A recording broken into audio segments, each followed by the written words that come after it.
महाभारत।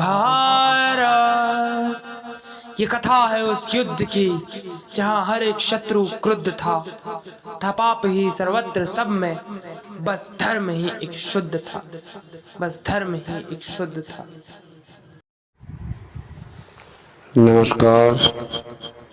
जय श्री श्याम, जय श्री श्याम, जय श्री श्याम। कथा व्यथा यूट्यूब चैनल में आपका हार्दिक स्वागत है। इस समय इस चैनल में इस कड़ी में आप सुन रहे हैं महाभारत सार संक्षिप्त में। पिछली कड़ी में आपने सुना पांडवों का अज्ञातवास, भेष बदलकर विराट नरेश के यहाँ जाना। आज की कड़ी में सुनेंगे आप विराट नरेश के यहाँ जाकर विराट नरेश के सारे होते हैं, रानी सुदक्षिणा का भाई होता है, वह द्रौपदी पर गलत दृष्टि डालता है और उसकी मृत्यु कैसे होती है, जानने के लिए सुनिए पूरी कथा। जय श्री श्याम, जय श्री श्याम, जय श्री श्याम।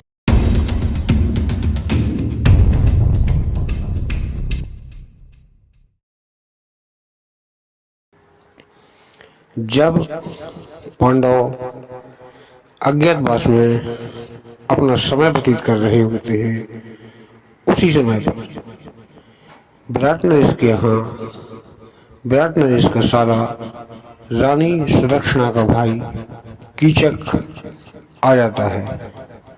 कीचक आने के बाद देखता है कि वहाँ पर जो रानी सुदक्षिणा की दासी सारंगी होती है, जो रानी का साज श्रृंगार करती है, वह उसे काफी मोहित करती है।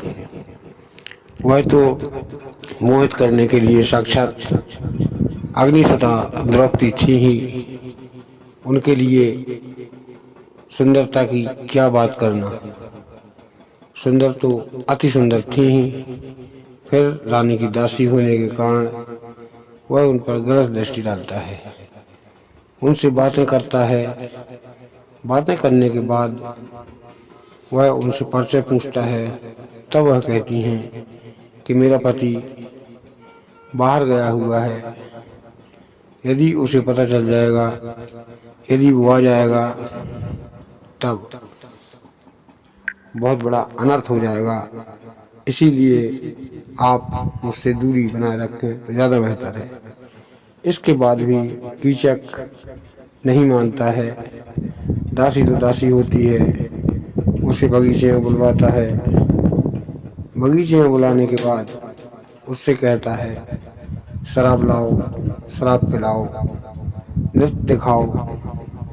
ये सब कार्य द्रौपदी को अच्छे नहीं लगते हैं। फिर वह द्रौपदी से बार बार मिलने का प्रयास करता है।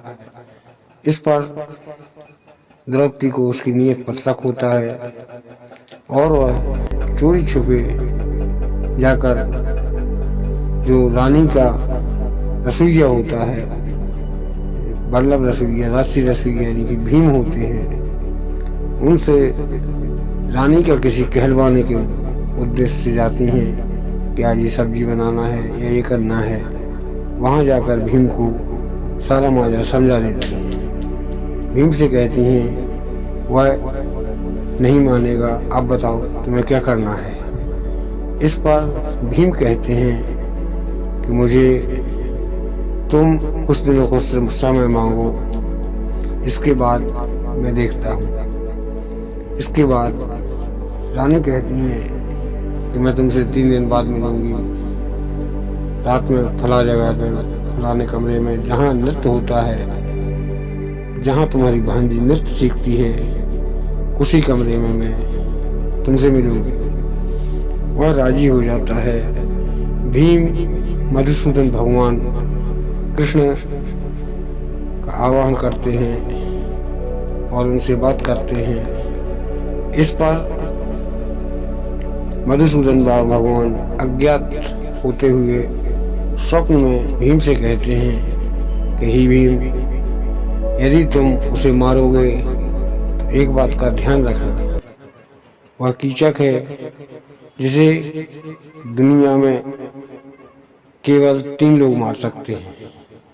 एक तो मैं द्वारकाधीश भगवान कृष्ण, दूसरा दुर्योधन और तीसरा भीम। इसके बाद उसे दुनिया में कोई मार नहीं सकता है। और मारते समय एक बात का ध्यान रखना कि उसने ब्रह्मा जी से वरदान लिया है कि वह दिन में मरेगा नहीं और रात में यदि मरेगा मारते समय पर वह तारा देख लेगा, तारागढ़ देख लेगा, तब वह जिंदा हो जाएगा, वह नहीं मरेगा। तब भीम ने भगवान से पूछा कि हे मधुसूदन, हे द्वारकाधीश, ऐसा कैसे हो सकता है?